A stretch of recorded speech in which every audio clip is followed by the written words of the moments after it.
नमस्कार दोस्तों। आज का टॉपिक है NMSA, national mission for sustainable agriculture. तो ये मेंशन है सिलेबस में, जैसे PM किसान मेंशन है वैसे NMSA मेंशन है, और इसके अलावा वेरियस स्कीम्स भी मेंशन है, बट दो जो नाम से मेंशन है, PM किसान और NMSA। लास्ट लेक्चर में हमने PM किसान देख लिया है, इस लेक्चर में हम NMSA के बारे में पढ़ेंगे। तो सबसे पहले तो इसका जो नाम है वह सतत कृषि के लिए राष्ट्रीय मिशन, मतलब कि national mission for sustainable agriculture. तो इस स्कीम को under national action programme for climate change, जो 2008 में चालू हुआ था, उसके थ्रू चलाया जा रहा है।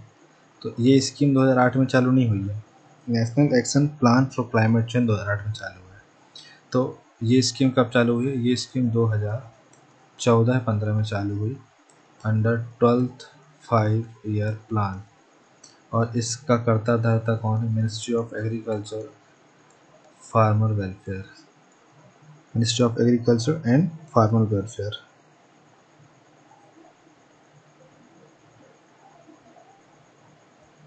अब इसमें हमें देखना है कि इसका कुछ उद्देश्य भी होगा, तो उस उद्देश्य को अगर हम समझने की कोशिश करें कि वो क्या है। ज़्यादा कॉम्प्लेक्स नहीं है, बहुत इजी है और इजी तरीके से इसको हैंडल करेंगे। तो इसमें ये है कि कृषि को, ये एग्रीकल्चर के लिए है, तो इसमें जो कृषि है उसको अधिक क्या करना है, कृषि को अधिक क्या करना है, इसको बनाना है सतत उत्पादक,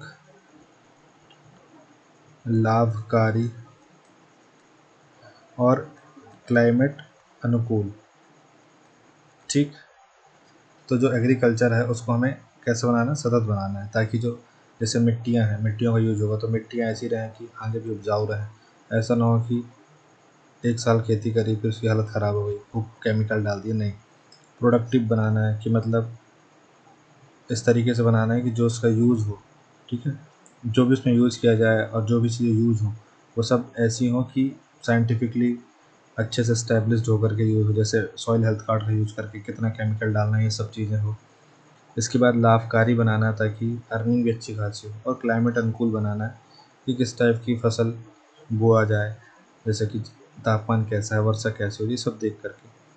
इसके अलावा यहाँ पे है मिट्टी का क्या करना है, मिट्टी का हमें संरक्षण करना है। कैसे करना है? प्राकृतिक संसाधनों का संरक्षण करके। तो मिट्टी का संरक्षण करते हुए प्राकृतिक संसाधनों का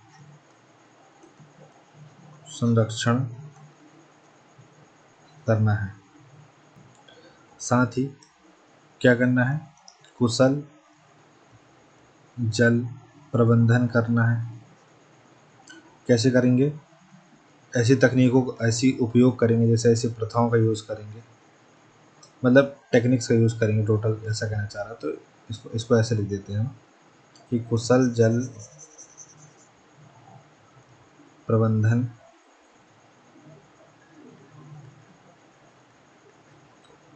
प्रथाओं का क्या करना है? यूज़ करना है। ये क्यों करना है? ताकि एग्रीकल्चर में हम जब पानी का इस्तेमाल करें कृषि के रूप में, तो ऐसा नहीं हो कि हम ऐसी फसल बोएं जैसी फसल के लिए वहाँ पे पानी ही नहीं हो, और इतना ज़्यादा पानी यूज़ कर लें कि ग्राउंड वाटर डिप्लीशन हो जाए। ये सब भी नहीं करना है। साथ ही वर्षा आधारित प्रौद्योगिकी को बढ़ावा देना है। वर्षा आधारित टेक्नोलॉजी को बढ़ावा देना है। यहाँ पे कहना चाह रहा है कि जैसे पानी जल वर्षा का जल हुआ, उसको संचय करेंगे ताकि उसका यूज़ कर सकें हम। इसके अलावा जो विभागीय या मंत्रालयी समन्वय है, ठीक है ना, वह बनाना है ताकि कृषि मंत्रालय और फूड प्रोसेसिंग मंत्रालय, इन सब का आपस में मेल जोल हो, इस टाइप से। साथ ही हमें क्या करना है, अन्य मिशन जो और दूसरे मिशन चल रहे हैं, तो अन्य मिशन के साथ क्या करना है, हमें सहयोग करना है। तो ये सब इसके उद्देश्य हैं, किसके, national mission for sustainable agriculture के। अब इसके तहत कुछ चीज़ें हैं, जैसे कि हम वो देखते हैं क्या चीज़ें हैं वो। जैसे आप देखेंगे कि इसके तहत आप पहला देखेंगे कि जल उपयोग दक्षता में वृद्धि करनी है, इसकी विशेषताएं भी कह सकते हैं। अगला जो रसायन है, तो रसायनों का हमें विवेकपूर्ण इस्तेमाल करना है। ऐसा नहीं कि नाइट्रोजन की कमी है और फास्फोरस खूब सारा डाल दिया, ऐसा नहीं करना है। तो विवेकपूर्ण यूज़ करना है इसका। साथ ही अगला हमें क्या करना है, आजीविका जो है, जैसे आजीविका मतलब जैसे पैसा कमाना, तो आजीविका का विविधीकरण करना है। जैसे कि बागवानी की फसल बोले, पशुपालन भी कर ले, साथ ही ऑर्गेनिक खेती भी कुछ कर ले, साथ ही इसके अलावा मत्स्य पालन वगैरह कर ले। तो ऐसा नहीं कि सिर्फ जीवन निर्वाह कृषि पर डिपेंडेंट हो। फिर स्थान विशिष्ट उन्नत कृषि पद्धति को बढ़ावा दें। जैसे कि पहाड़ों पे कैसे होता है, कंटूर फार्मिंग होती है, ठीक है, तो पहाड़ों पे वैसी खेती करना, तो जगह के हिसाब से खेती किसानी करना। इसके अलावा हम देखें तो हमने क्या देखा, लास्ट में क्या देखा हमने, हमने देखा इसकी विशेषताओं में कि जल उपयोग दक्षता में वृद्धि करना है। इसके अलावा इसकी यहाँ पे मैं लिख देता हूँ विशेषता, ठीक है। तो जल उपयोग दक्षता जो है उसमें वृद्धि करना है। साथ ही साथ में रसायन जो है NPK या जो भी फर्टिलाइज़र यूज़ कर रहे हैं उसका हमें क्या करना है, विवेकपूर्ण इस्तेमाल करना है, ठीक है। इसके अलावा और क्या करना है, इसके अलावा हमें ये करना है कि आजीविका जो है उसका विविधीकरण करना है। कैसे होगा ये, जैसे कि मत्स्य पालन भी कर लिए, साथ ही साथ में पशुपालन कर लिए, साथ ही साथ में हमने जैसे कुक्कुट पालन कर लिया, साथ ही साथ में ऐसा कर लिया कि भाई क्या कहते हैं, बागवानी फसलें बो लिया, ठीक है, इस तरीके से होगा। और चौथा था जो स्थान विशिष्ट उन्नत कृषि पद्धति है उसको इस्तेमाल करें। अच्छा, अब इसके कुछ घटक हैं, उन घटकों को देखना है, वो इम्पोर्टेंट है काफ़ी। तो इसके घटक में एक आता है RAD, मतलब कि रैन फेड एरिया डेवलपमेंट। दूसरा आता है SMAF, सब mission on agriculture and forestry, ठीक है। अभी आएंगे और अच्छे से इसको समझाएंगे। फिर अगला आता है नेशनल बैम्बू मिशन, राष्ट्रीय बांस मिशन।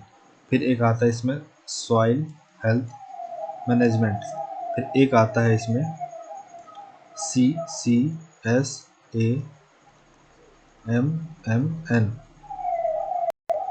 मतलब कि क्लाइमेट चेंज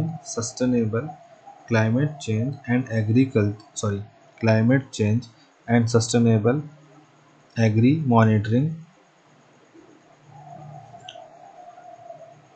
मॉडलाइन एंड नेटवर्किंग, ठीक है, ये इसका फुल फॉर्म है। अब इन घटकों को समझेंगे आगे, उसके पहले एक बार लाभ देख लेते हैं। जो घटक हैं उनको भी आगे एक्सप्लेन करेंगे, पहले इधर अभी लाभ देख लेते हैं।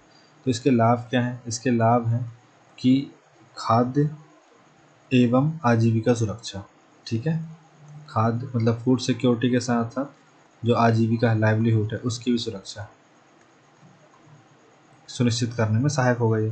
दूसरा, स्मार्ट कृषि प्रणालियों को बढ़ावा देगा ये, स्मार्ट कृषि प्रणालियों को बढ़ावा, ठीक है। साथ ही में कृषि क्षेत्र में जलवायु अनुकूलन लाएगा, ठीक है, कृषि क्षेत्र में जलवायु अनुकूलन लाएगा। और क्या करेगा, और करेगा ये संसाधनों का उचित प्रयोग एवं संरक्षण, संसाधनों का उचित प्रयोग एंड संरक्षण। ठीक है, तो ये हो गए इसके 4 लाभ। पहला लाभ क्या हुआ, खाद्य आजीविका सुरक्षा। अगला हुआ स्मार्ट कृषि प्रणालियों को बढ़ावा। अगला हुआ संसाधनों का उचित प्रयोग और संरक्षण। इसके बाद है कृषि क्षेत्र में जलवायु अनुकूलन। तो ये 4 इसके लाभ हैं। अब हम इसके क्या देखेंगे, जो हमने घटक देखे थे तो उन घटक के बारे में थोड़ा सा समझने की कोशिश करेंगे। तो सबसे पहले हमने घटक देखा था आपका, हमने देखा था RAD। तो इसका मतलब है रेन फेड एरिया डेवलपमेंट। इसमें क्या करेंगे, इसका मतलब, इसका तो सबसे पहले हिंदी मतलब हुआ वर्षा आधारित क्षेत्र विकास। ठीक है, अब देखो, कृषि प्रणालियों के साथ साथ प्राकृतिक संसाधनों के विकास और संरक्षण के लिए क्षेत्र आधारित दृष्टिकोण अपनाना। मतलब जो कृषि प्रणाली है, ठीक है, तो जो हम एग्रीकल्चर प्रैक्टिसेस यूज कर रहे हैं, कृषि प्रणालियों को यूज कर रहे हैं, उसके साथ साथ हमें प्राकृतिक संसाधनों के विकास और संरक्षण के लिए क्षेत्र आधारित दृष्टिकोण अपनाना है। ठीक है, ये इसमें बोला जा रहा है। मतलब कि कृषि प्रणालियों के साथ साथ प्राकृतिक संसाधनों जल, मिट्टी, ये सब आता है। प्राकृतिक संसाधनों के विकास और संरक्षण के लिए क्षेत्र आधारित दृष्टिकोण। ठीक है, ये है इसका मतलब रेन फेड एरिया डेवलपमेंट का। और अगर इसको अच्छे समझे हम, तो इसमें मोटा माटी आप ये समझ गए होंगे कि जैसे इसने बोला वर्षा आधारित क्षेत्र विकास, तो हमें क्या करना है कि ऐसी कृषि प्रणालियाँ हम यूज करेंगे जिसमें क्या होगा कि हम प्राकृतिक संसाधनों का भी विकास करेंगे, उसका संरक्षण भी करेंगे। ठीक है, तो ये चीज़ हमें यहाँ पे इसमें समझनी थी। अगला हमें इसमें देखना है सब mission on agriculture and forestry, SMAF, ये घटक है। अच्छा, अब इसमें क्या है, कृषि वानिकी पर उपमिशन। इसका हिंदी मतलब हुआ कृषि वानिकी पर उपमिशन। ठीक है, ये स्टार्ट कब हुआ, ये स्टार्ट हुआ आपका 2016-17 में स्टार्ट हुआ। इसका मतलब ये है कि हमें कृषि भूमि पर क्या करना है, वृक्षारोपण को प्रोत्साहित करना है। ठीक है, साथ ही साथ में किसानों की, इससे क्या होगा, किसानों की आय में वृद्धि होगी। इसके साथ जैसे मान लीजिए आम लगा दिए चारों ओर, जामुन लगा दिए चारों ओर, जो भी लगाए तो सोल्ड आउट कर सकते हैं, वो बेच सकते हैं। फिर वृक्षावरण में वृद्धि से कार्बन उत्सर्जन में क्या होगा, कमी आएगी। ठीक है, ये चीज़ करनी है। अच्छा, अब अगला अगला मिशन क्या है इसमें, अगला मिशन है इसका, मतलब अगला घटक है इसका आपका नेशनल बैम्बू मिशन। ठीक है, तो ये थर्ड है NBM, नेशनल बांस। ठीक है, अच्छा क्या बोल रहा है ये, बांस जो है वह भारत की क्या है भाई, ग्रामीण अर्थव्यवस्था की महत्वपूर्ण भूमिका है। मतलब ग्रामीण अर्थव्यवस्था में बहुत बड़ी भूमिका निभाता है। ठीक है, जैसे आप देखिए इससे कितनी सारी चीज़ें बनती हैं। इससे बनता है आपका, जैसे टोकरी हो गए, सब बनता है, सूपे बनते हैं।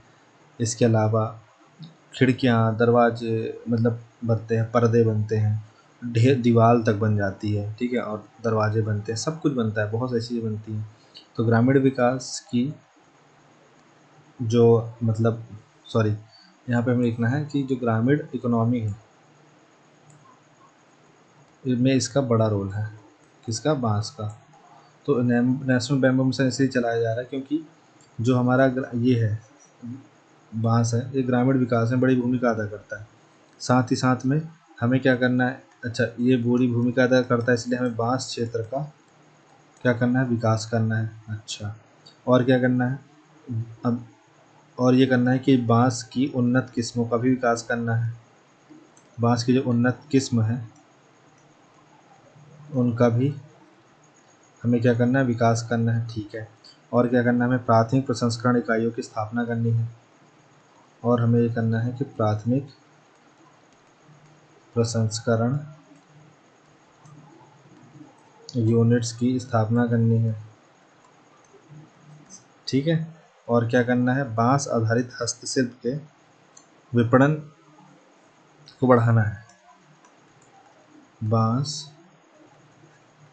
आधारित हस्तशिल्प के विपणन को बढ़ाना है। ठीक है, तो ये सब चीज़ें नेशनल बांस मिशन या राष्ट्रीय बांस मिशन, नेशनल बैम्बू मिशन के तहत करनी है। अच्छा, अब चौथा इसमें है SBM। इसका मतलब SHM मतलब सॉइल हेल्थ मैनेजमेंट। ठीक है, इसका मतलब ये है, इसमें क्या है, जो अवशेष है, जैसे कृषि करते हैं तो पराली वगैरह जैसे बचती है, तो जो अवशेष हैं उनका कैसे प्रबंधन किया जाए इसके बारे में, कि उसको रोलिंग कर दे तो मिट्टी में, जब जुताई जैसा कर दें तो मिट्टी में वापस दब जाए वो, इस टाइप से। फिर उसके बाद हमें मृदा का प्रबंधन और कैसे होगा? जैविक खेती के द्वारा। ठीक है, जैविक खेती करेंगे तो मृदा में रसायनों का यूज नहीं होगा, तो अच्छा प्रबंधन हो जाएगा। साथ ही पोषक तत्व मानचित्रण जैसी स्थायी प्रथा को बढ़ावा देना। पोषक तत्व मानचित्रण का मतलब ये होता है कि जैसे कोई पर्टिकुलर जगह है तो उस जगह की टेस्टिंग हुई और हमने पता लगाया कि भाई उसमें इतना N है, इतना P है, इतना K है, नाइट्रोजन फास्फोरस पोटेशियम इतना इतना है। तो ये होगा कि इस जगह इस पर्टिकुलर स्थान की मिट्टी में नाइट्रोजन की मात्रा इतनी है तो इसमें इतना नाइट्रोजन डालना है, फास्फोरस कितनी है तो इतना। इस तरीके से अगर पोषक तत्व मानचित्रण तैयार हो जाता है तो इस तरीके से वो जो मृदा है उसका अच्छा प्रबंधन होगा। सॉइल हेल्थ कार्ड का इसमें यूज़ हो सकता है। ठीक, ये है। अब अगला आप देखेंगे इसी में ही है, जिसका मैंने खूब बड़ा सा फुल फॉर्म था, CCSAMMN। ठीक, इसका फुल फॉर्म है आपका, CC का तो क्लाइमेट चेंज हो गया, क्लाइमेट चेंज हो गया, और इसका फुल फॉर्म इसका हुआ एंड सस्टेनेबल, और ए का हुआ एग्रीकल्चर। ठीक है, फिर M का हुआ, एक M का हुआ मॉनिटरिंग, एक M का हुआ मॉडलिंग, फिर N का हुआ आपका नेटवर्किंग। तो अगर इसका हिंदी मतलब समझे तो हिंदी मतलब यह है कि जलवायु परिवर्तन और सतत कृषि निगरानी, मॉडलिंग और नेटवर्किंग। हिंदी में भी लिख देते हैं, जलवायु परिवर्तन, सतत कृषि निगरानी, मॉडलिंग और नेटवर्किंग, ये इसका हुआ फुल फॉर्म। अब ये कहना क्या चाह रहा है? तो कहना ये चाह रहा है भाई साहब कि जलवायु स्मार्ट कृषि प्रथाओं का यूज किया जाए। ठीक, जलवायु स्मार्ट कृषि प्रथाओं का यूज किया जाए। देखिए क्या है इसमें कि जलवायु स्मार्ट कृषि प्रथाओं अनुसंधान और ज्ञान के आदान प्रदान पर ध्यान केंद्रित करता है। ठीक है, ये जो कार्यक्रम है यह प्रमुख योजनाओं के साथ संस्थानों के साथ सहयोग को बढ़ावा देता है, और यह कार्यक्रम जलवायु परिवर्तन के जोखिमों से निपटने के लिए प्रशिक्षण, कार्यशाला और ज्ञान नेटवर्किंग को समर्थन देता है। मतलब ये क्या करता है कि क्या कैसे बताऊँ, मतलब हाँ, ये जो योजना मतलब जितनी योजनाएं चल रही हैं, योजनाओं के साथ वर्षा आधारित प्रौद्योगिकी प्रसार को एकीकृत करता है। इसमें विभिन्न निगरानी मतलब विशेषज्ञ निगरानी शामिल होती है। जैसे क्या करेगा कि रिसर्च एंड डेवलपमेंट को बढ़ावा देगा, ठीक है। और क्या करेगा ये, और ये क्या करेगा, जो विशेषज्ञ हैं उनको शामिल करेगा, ठीक है, विशेषज्ञों को शामिल करना। अच्छा, इसके अलावा और क्या करना कि जलवायु परिवर्तन के जोखिम से निपटने के लिए, क्लाइमेट चेंज से निपटने हेतु क्या करेगा, प्रशिक्षण देगा। अच्छा, और क्या करेगा, और जो लैब्स हैं उनको डेवलप करेगा, और जो ज्ञान नेटवर्किंग है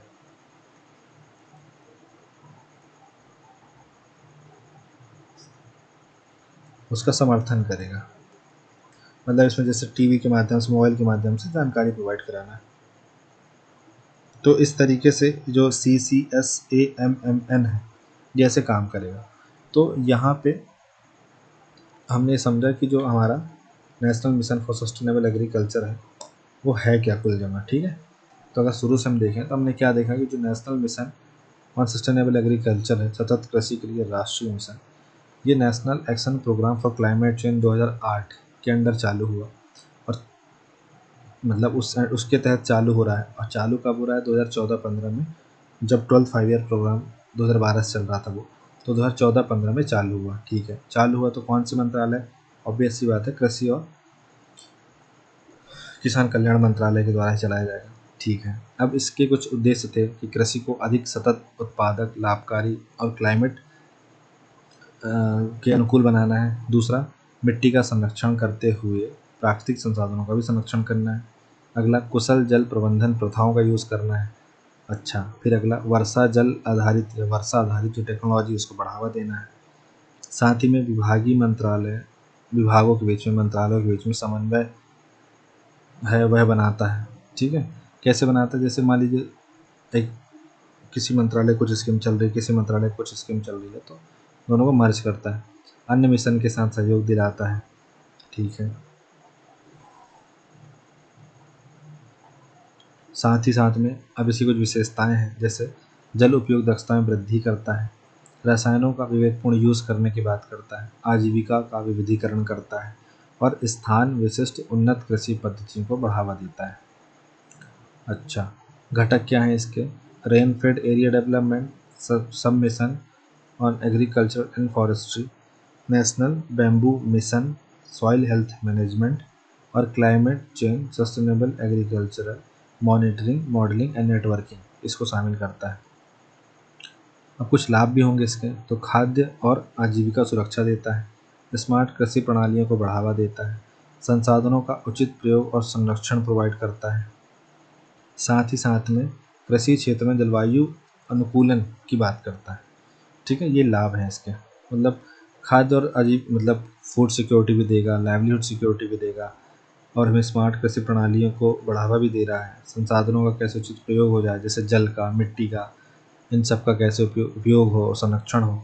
और साथ ही जैसे क्लाइमेट जो चेंज हो रहा है तो उसके लिए अडेप्टेबिलिटी करवा रहा है एग्रीकल्चर की। अब कुछ घटक जो हमने देखे थे, जैसे पहला देखा था रेन फेड एरिया डेवलपमेंट, तो उसमें ये है कि वर्षा आधारित क्षेत्र विकास, कि जिस तरीके की वर्षा हो रही है, ठीक है, और जिस तरीके की फसल बोनी चाहिए, जिस तरीके का एरिया का डेवलपमेंट करना चाहिए, उसकी बात करता है। यह बोल रहा है कि कृषि प्रणालियों के साथ साथ प्राकृतिक संसाधनों के विकास और संरक्षण के लिए क्षेत्र आधारित दृष्टिकोण अपनाना है। अगला था हमारा सब मिशन और एग्रीकल्चर एंड फॉरेस्ट्री, कृषि वानिकी पर उप मिशन, ये 2016-17 में चालू हुआ इसी के तहत। और इसमें ये हुआ कि कृषि भूमि पर वृक्षारोपण को प्रोत्साहित करना है ताकि किसानों की आय बढ़ सके, ताकि वृक्षारोपण ज़्यादा हो सके और कार्बन उत्सर्जन में कमी आ सके।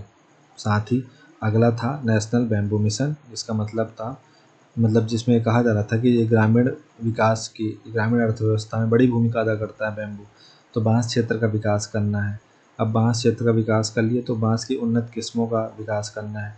उन्नत किस्मों का विकास हो जाए तो प्राथमिक प्रसंस्करण यूनिट की स्थापना करनी है, ताकि जो बांस से निर्मित चीज़ें हैं वो बन सके।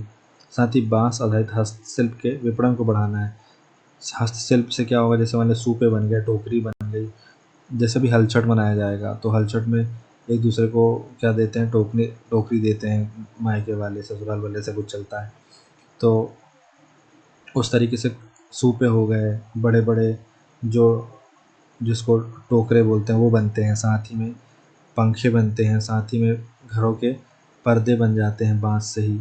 साथ ही साथ में आप देखिए कि जो टूथपिक होता है वो बनता है।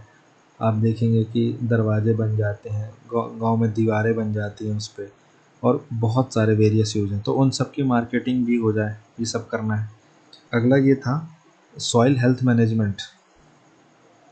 उसमें ये था कि अवशेष का प्रबंधन करना है, ताकि जो मिट्टी है, ठीक है, जो मिट्टी है उसमें उसको आप जुताई कर देंगे तो मल्चिंग जैसा हो जाएगा, तो वो जो अवशेष बचा हुआ है वो दब जाएगा, तो मिट्टी के लिए अच्छा रहेगा। साथ ही जैविक खेती करेंगे, तो केमिकल्स का यूज़ नहीं होगा, और केमिकल्स का यूज़ नहीं होगा तो जो मिट्टी है उसकी उर्वरता बनी रहेगी। साथ ही पोषक तत्वों का मानचित्रण करना शामिल है। अगला था CCSAMMN, जलवायु परिवर्तन, सतत कृषि, निगरानी, मॉडलिंग और नेटवर्किंग। इसमें क्या करना है कि जलवायु स्मार्ट कृषि प्रथाओं का यूज़ करना है। साथ ही रिसर्च एंड डेवलपमेंट को बढ़ावा देगा ये, विशेषज्ञों को शामिल करेगा ये, और क्लाइमेट चेंज से निपटने हेतु प्रशिक्षण, कार्यशालाओं और ज्ञान नेटवर्किंग का समर्थन करेगा। ठीक है, तो ये सब काम, ये सब होंगे इसमें, ये सब काम किए जाएंगे। तो आई होप सो आपको ये पूरा समझ में आया होगा, national mission of sustainable agriculture. So thank you so much for watching this video. Have a nice day.